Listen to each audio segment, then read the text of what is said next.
And now let's configure exception handling for our project. You see our Eclipse IDE.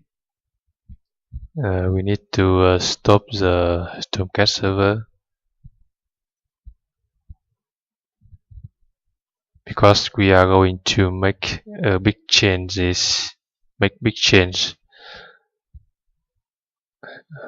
Configure the exception handling for the whole application. So it's better to stop the server. Close others. Close all.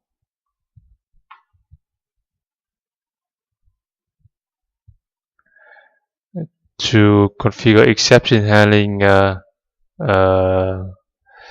by the way we mentioned application level exception handling, we need to